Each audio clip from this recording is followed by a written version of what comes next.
name is, yeah, it's Mick. Fact about me, I once attempted to fart Tchaikovsky's Sixth Symphony, but I had to stop after the first movement. Thank you. A couple of jokes to get you started. Ricky Sunak and Keir Starmer. That's it. I married a lovely lady, but she has very strong opinions about food. For example, she thinks that Japanese mushrooms are better than British mushrooms. I think that's a shit take. My wife and I have twins. They're our children, not of each other.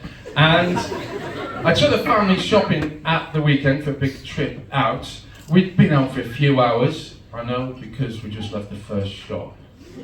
And I was feeling a bit peckish and in dire need of refreshment, and I noticed through a nearby shop window what appeared to be the most delicious cupcake ever iced. It had this beautiful glistening frosting. It was radiating all the colours of the rainbow, like a cupcake made by angels and sent to earth. Now in hindsight, it's unlikely because we're at the Metro Centre. Stick with it. So I headed straight for that cake, through shop window. I didn't want to use the door, so I went through the window. And I grabbed that cupcake and I about to eat it there and then when I realised it was a bath bomb. And I looked around and saw these other cupcake-shaped bath bombs. I didn't know what this was, so I had to look it up. Apparently, bath bombs are popular with ladies of a certain age, and probably a few chaps as well. And they're featuring something called bathscaping. That's nothing to do with landscape gardening in the southwest. That's when you run a bath and light some candles, turn the lights down low, put on some relaxing music, and then get into the bath whilst the bath bomb fizzes away. Can't say I've ever done this. I have let off a few bombs in the bath over the years. Don't think that counts. Now it turned out that this shop was one of those corporate vegan hipster collectives. Now I'm pretty on board with that sort of thing actually. I subscribe to a bi-monthly shaving by mail service. They send me a sustainably sourced bamboo razor and a coconut shaving broth. It's called Shave Bits. I just do my face.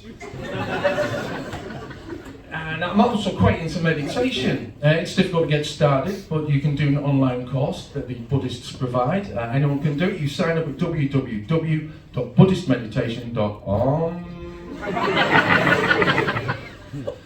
Now, by this time, my wife and the children were in the shop with a full basket, because apparently everything in there is perfect gifts. And I'm still in dire need of refreshment. So I take matters into my own hands. I grab the basket and I take it to the sales assistant and ask her to ring it through. Some strange things in there. There's something called body butter. Nothing to do with cannibalism. This one was a mango body butter. Looked like a mango sorbet. Didn't taste like a mango sorbet.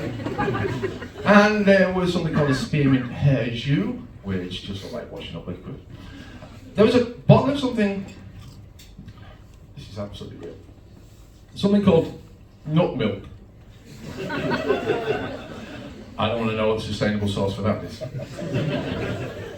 And so yeah, all this stuff's ringing through, and I'm thinking this is getting a bit expensive. So, well, there's nothing in there for me. So I grabbed the cupcake bath bomb and I paid. It was surprisingly delicious. And it absolutely cleans me out. I'm going to leave you in a moment, and so to do so, I've got to leave you with this breaking news that we've just heard out there in the green room, that a champion jockey has been murdered by a man wielding a severed horse's penis.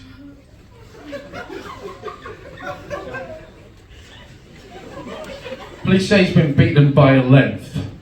Thank you very much.